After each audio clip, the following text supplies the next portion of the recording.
accounting period renders the entire reconciliation process fruitless. There is no point in performing reconciliation if errors and omissions are not corrected and adjusted in time. Self-accounting projects not monitored. Section 61 of the Public Finance Act states, a board controller who is authorized to operate special bank accounts shall submit to the ministry within 5 days of the end of each month the account of revenue and expenditure transactions relating to loans, grants, and departmental sales-based revenues for the preceding month, after reconciling its accounting transactions with corresponding bank transactions. The FBIS accounting procedure manual defines self-accounting projects as projects with their own accounting unit. The unit is responsible for maintaining the detailed account of the project and funds received for that purpose. The project authority, however, shall submit quarterly account statement to the Accountant General Department to be incorporated into the main government accounts. Self-accounting projects database is for recording all transactions relating to self-accounting projects. I noted that self-accounting project managers are not submitting their monthly statement to the Accountant General. Further discussion with officers of Accountant General Department revealed that there is no database maintained for self-accounting projects. I therefore could not determine how many special accounts are being operated by government, nor could I establish the amount of funds received into and paid from these accounts. Difference in cash balances. I noted a difference of 6,139,871,000 between the year-end cash balance disclosed in the statements of financial position and statement of cash receipts and payment. There is a risk that the total cash balance reported and recognized as success in the statement of financial position was materially misstated. Difference between financial statement balance and cash figures. Review of the financial statement against the cash book report revealed a difference of 55,090,346.92 between the tax receipts disclosed in the statements of revenue and payments under Note 3A and the tax revenue received in the cash book for the period under review. This difference is a result of capturing part of non-tax revenue as tax revenue. Consequently, Section 1312 of the cash basis if such below is not met. IPSAS 1.3.12 states, the statement of cash receipts and payment shall present the following amount for the reporting period. A total cash receipt of the entity showing separately a sub-classification of total cash receipts using a classification basis appropriate to the entity's operation. Difference in prior year balance. Review of the prior year balance disclosed in the current financial statement against the actual balance disclosed in prior year audited financial statement revealed difference amounting to 19,130,000 relating to tax receivables. There are no disclosure notes in the financial statement stating the reasons for the difference. As a result, I could not ascertain the accuracy of the prior year financial statement and the current year financial statement. Difference between tax revenue received in the cash book report and the general ledger. I identified the differences amounting to $139,519,118 between actual collections from domestic consumer tax as per the cash book report and the general ledger. There is a risk of misstatement of at least $139,519,118 in the financial statements.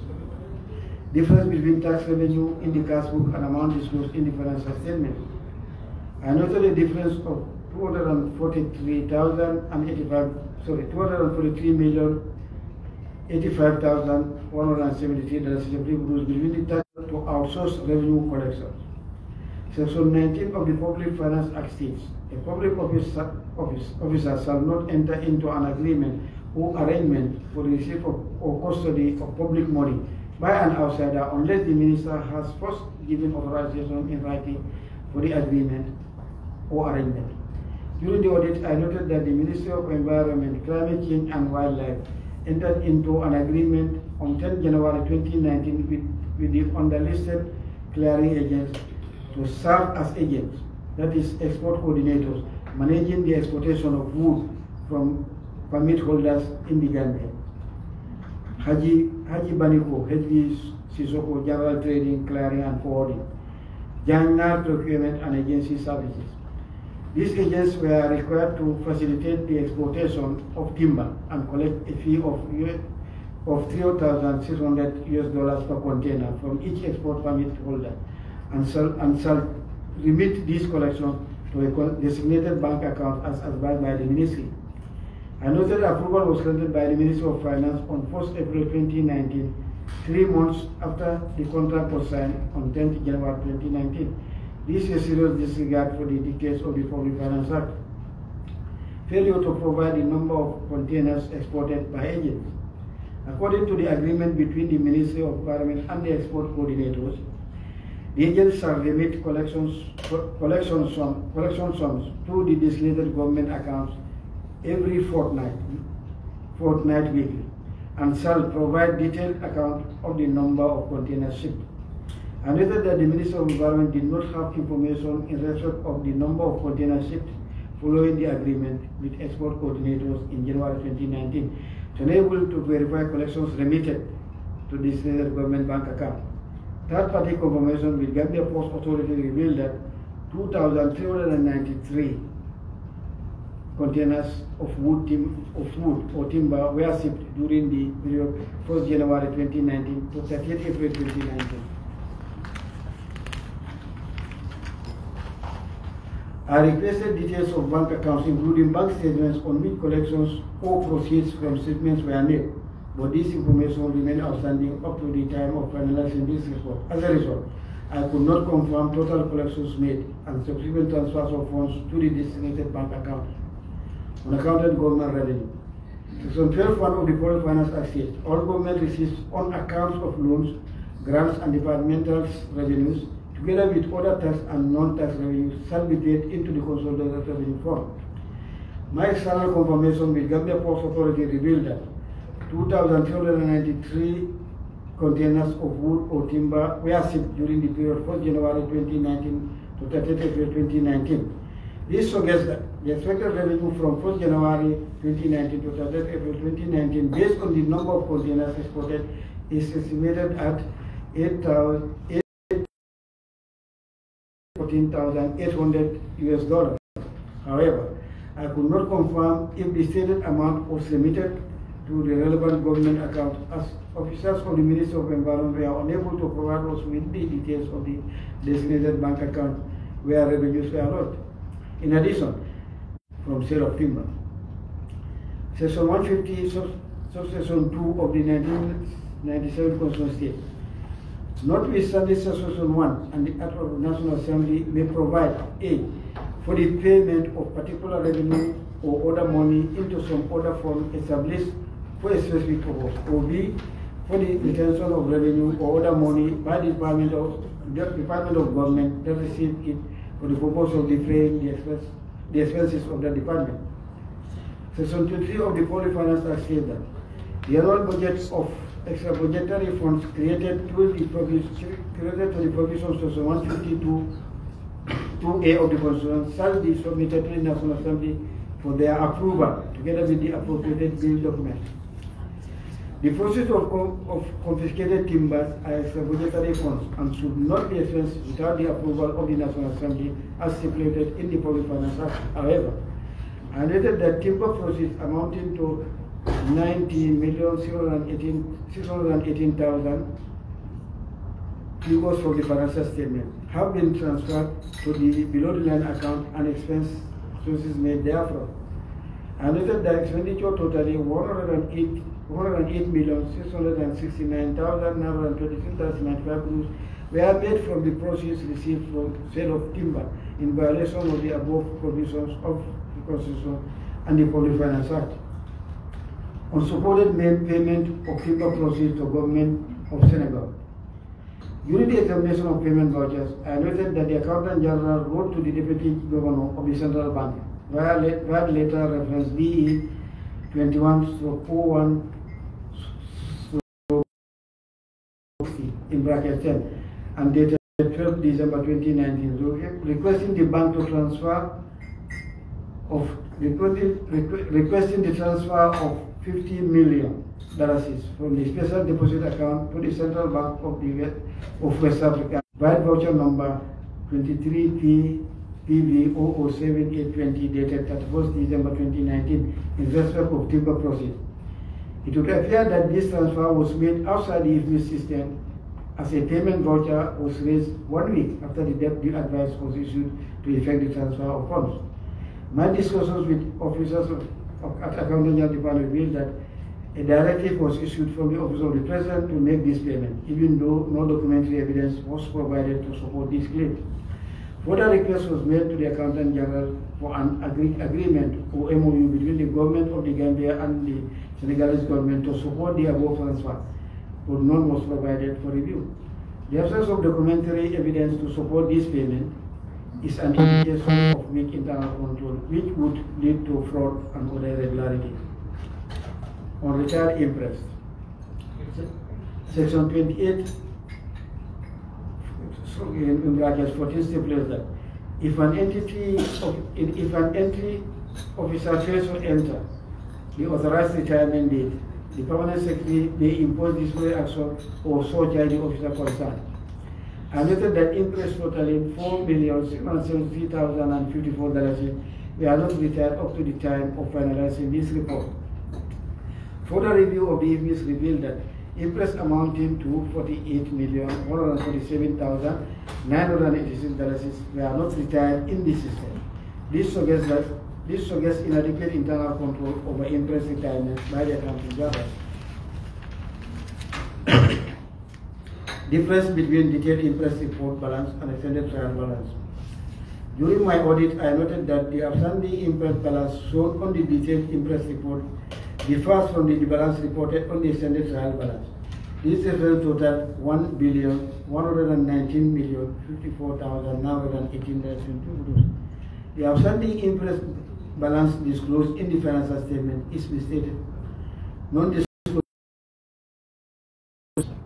Penalty charges are incurred due to delays in the payment of principal and interest of a loan, while commitment charges are incurred as a result of untimely utilization of project disposal. Both charges represent losses to government. Failure to disclose penalty and commitment charges will be misleading to the user of the financial statement. Difference between statements of public debt and figures recorded in the debt management system.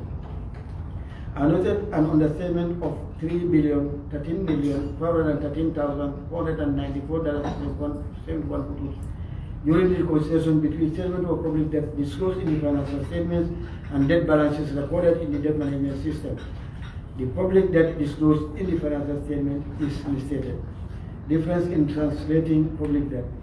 I noted that wrong exchange rate was used in the conversion of the loan amount from US dollar to dollars.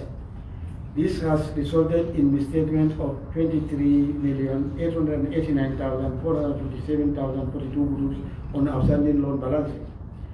Losses not fully recovered or written off. My review of the fraud file revealed that 9 fraud cases were investigated and reported in the financial statement during the period under review.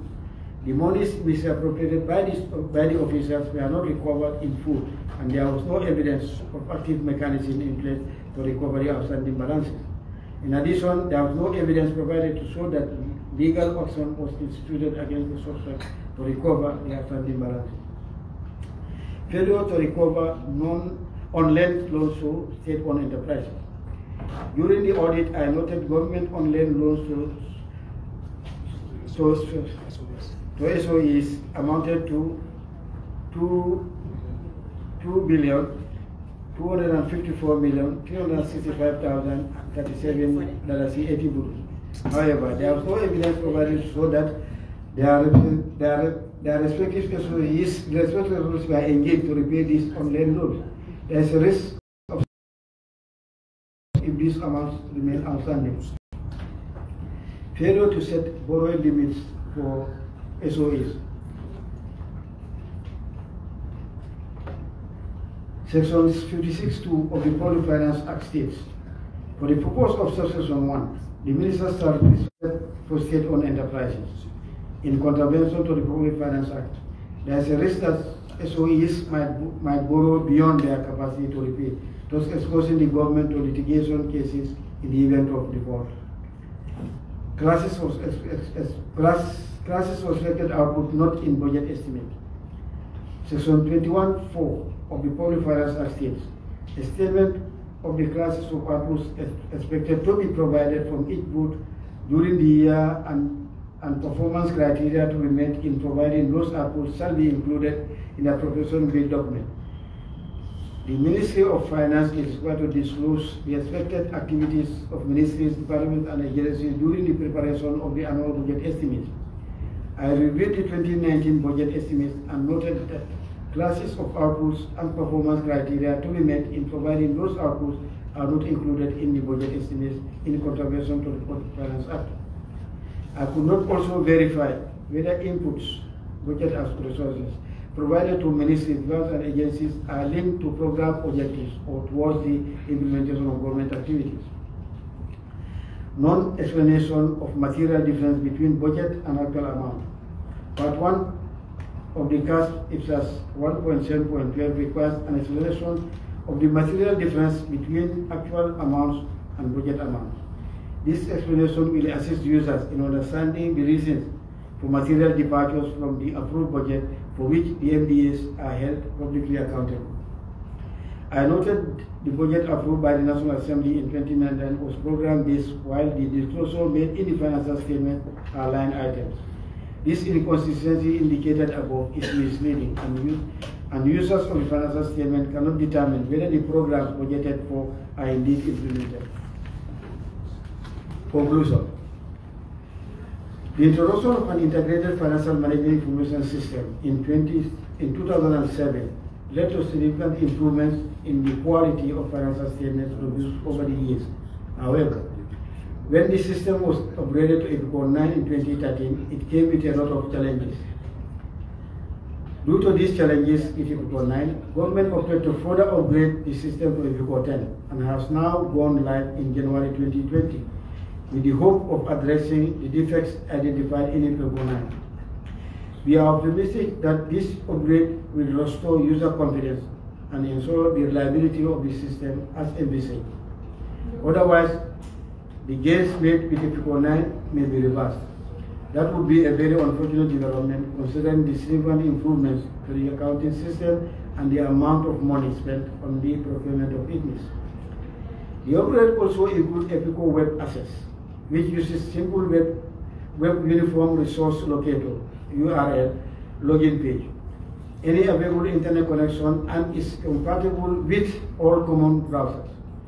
Whilst these upgrades greatly increase accessibility and may reduce transaction costs, they equally present some challenges and potential security threats to accessing financial information and processing of financial transactions by ministries and departments, including embassies and sub-treasury remotely, using the 𝒂𝒄𝒄 Web Access. It is therefore envisaged that since 𝒂𝒄𝒄 10 is web-enabled, allowing for remote access, vulnerability issues relating to remote access are adequately addressed and does not present any danger to the system now and in the future.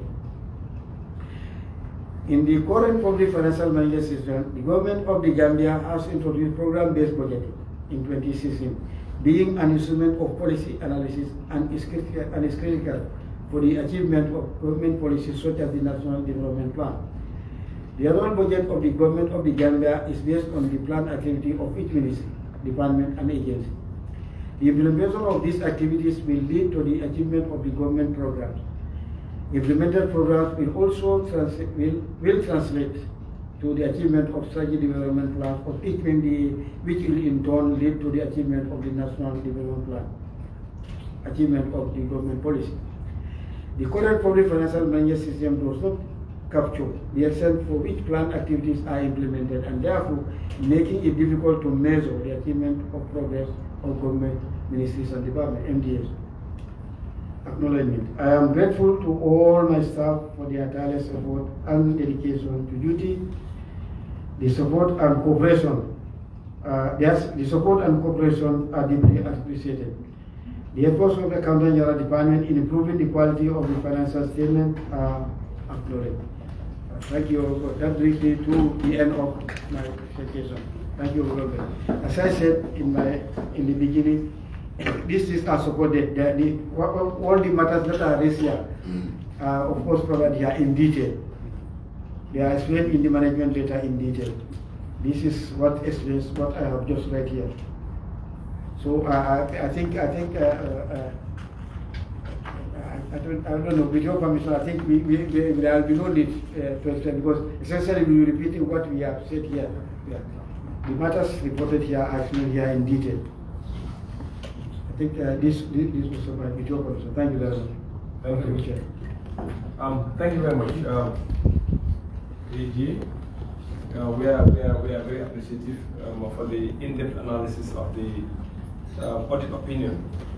And may I request that you give us, you have a soft copy for the certificate of the certificate and also the report, if you can have a soft copy, that would be fine. And then the supporting document will be on the management letter. Yeah, we'll be able to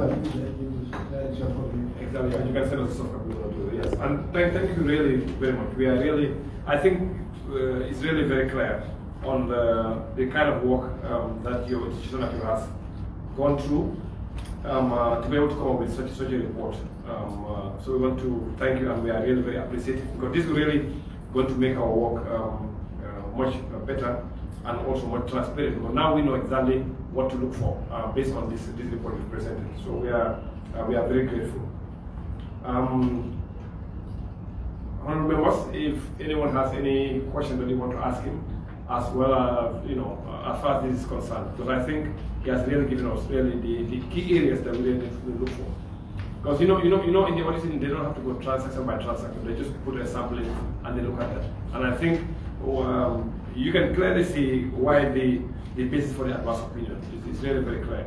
And I think I did mention this last week, that I think for the past 5-6 years, for me I haven't seen anything better than advance. It's the same thing every year. And you can see that the material misstatements that actually has been shown in the audited accounts, I think those are the basis. And I think we have a lot now. Members, I think now we have also the management letter. That's going to go into detail. All the things here shown here, when you go to management, it's going to be explained in detail. And you can also take a look at the responses from the account. Sometimes the responses are genuine, sometimes not genuine, but again, it's up to you to make up your own opinion. Because really, what they present to us really is their own opinion based on what is the account that was presented to them. So we can also take the same route. Take a look at the management letter, point by point, and then see the responses if there are. But let's just remember that, which I keep saying all the time. When they make a query, they expect them to respond in a given time frame. But sometimes if they don't respond, they will just publish really what they have. So in that situation, you cannot blame the AG for anything than to just publish what he has, because really that is not the only place that they have other institutions to do, and it's the same stuff that are sent all over the place. So sometimes if you don't see any response, know that it has not responded. So we got to move on. All right. So any other thing, Honorable? Just to add, I've also said that the audit took 1 year. We began in 2021 November, and we could not finish until 2022. So yes, that's noted. I think I saw it. That's noted. So it means they cannot finish these things unless they have all the right information. And if they make queries also, they can only come to a conclusion once those queries are responded to. When they need vouchers also, payment vouchers, whatever, that's also missing.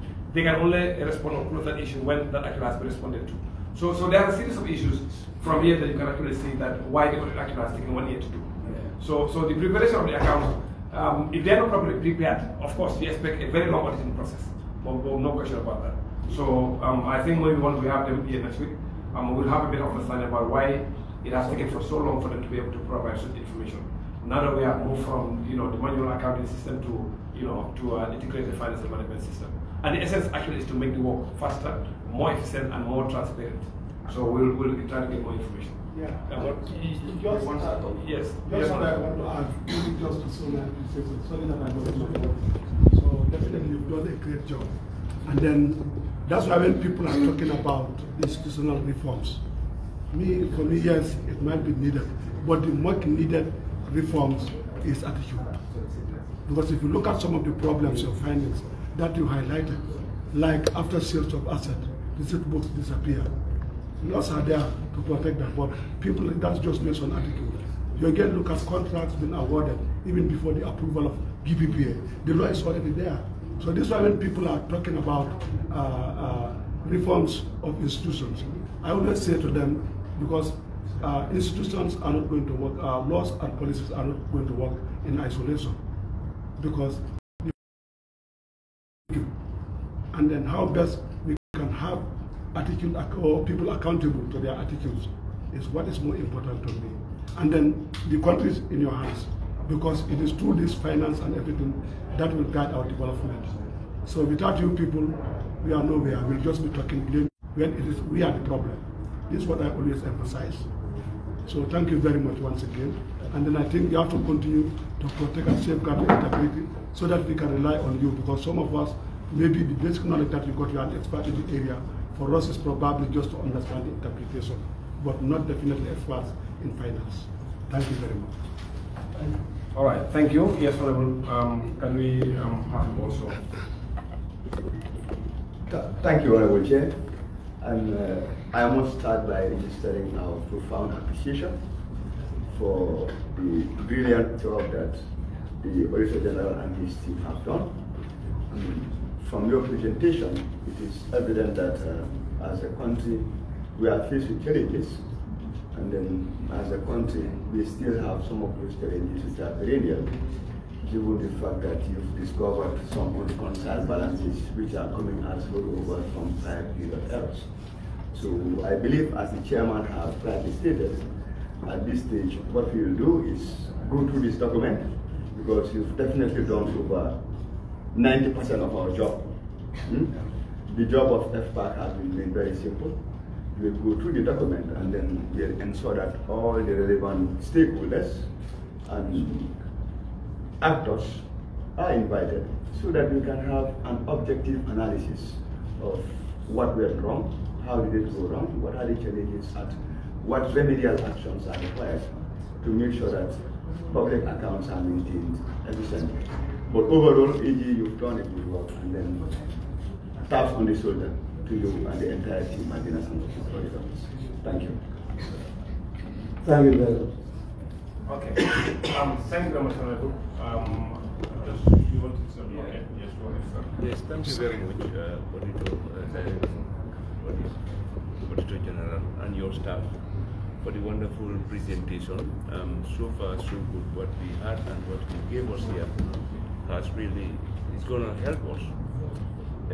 One thing that I want to emphasize here is about how, as a committee, how can we close this gap? Because I don't think it should be fair to the public if, agencies or government departments are delaying in terms of submitting their relevant document in connection to the audit queries or whatever. So this is about 2019, but we need to work as a committee so that we can close this gap, because there are so many things that were highlighted as far as this report is concerned, and some of these things is very disheartening, because the institutions, we talk about the institutions, but it's the people who runs those institutions. The policies and the rules, everything is there. It's just that people don't just want to do the right thing. And we need to try to learn to do the right thing. When we do that, we will not have a problem. So on that note, I want to just appeal to the committee. We start working very hard to close this gap. But this, how we gonna do it is just a matter of we put up stiff measures, because at the end of the day, we are here for the people. There are people out there in the village over there, and we are not giving what is expected of us, then meaning we are disappointing the general people, the entire Gambian people. So on that note, Director and your staff, your team, we thank you very much, and we continue to work together as a country so that we can change the status quo, inshallah. Thank you. Thank you very much. Sorry. Thank you very much. Yes, go ahead. Well, Acting Chair, I think we are all going to talk about the same thing. We'll just be saying a very big thank you to AG and his team for the brilliant work they have completed. And as one of the honorable members just mentioned, you've made our job easy for us. The scrutiny or whatsoever we are supposed to conduct has been clearly stated here. It has been stated in the audit report of 2019 and then also clearly stated in the management report. So, so far, just to say a very big thank you, and then also continue on the fact finding that the auditor, your office, has been doing all the time. This is a public fund. Definitely, I think the committee will take this very seriously to make sure that some of the impress and also some of the malpractices, sorry to say it that way, but as we go through, we found there are a lot of malpractices which we don't even expect from a government. Really, we expect the government to guide us seriously to make sure that the public fund is being guided and it has been correctly spent. Just to say thank you, anyway, this is where I will land my statement. Thank you. Thank you. All right, thank you very much, honourable members. I think we've come to the to the end of the briefing from the Auditor General as far as the 2019 accounts are concerned. And I think you've clearly seen that there are various institutions that actually have not done what they're supposed to do. And I would suggest at the time of doing the review with the Accountant General, I think those ministries, they have to be here. They have to respond. Because again, if you want to make it very fair to the Accountant General, it's not his responsibility. He just takes this from the other ministries to do that. So we must ensure that those people are held accountable. The permanent secretaries at the various ministries, especially the Ministry of Transport and also Forestry and the Environment.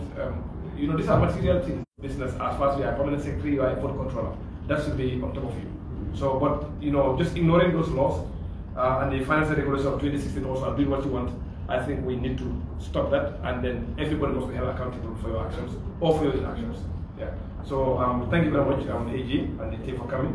And if we just go to the last part of the meeting, which is the AOB. If you have any other AOB you want to add anything, then otherwise we can call the meeting to closure. I think we did already. Did already. Contribution that all right. One little clarification. It's like all committee engagements will be suspended from today. Yes. And we are supposed to have the briefing by the Minister of Finance and AGT tomorrow. So do we see any roll over the programs and make sure that by Monday or Tuesday, we start where we've stopped today? Is that it? Yes, that's correct. So on Monday, there is no work on Monday, as far as we are concerned. So the work will resume on Tuesday. So what we are supposed to do tomorrow, will actually be done next week on Tuesday. And we'll continue from there. Thank you. All right. Thank you very much. So can I have somebody move that the meeting by adjourn until next week Tuesday? Okay. All right.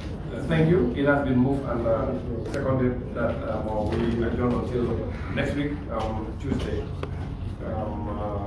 For the eye, it was not if you were saying no, so the eyes have it. So Tuesday. Thank you very much. I don't understand why.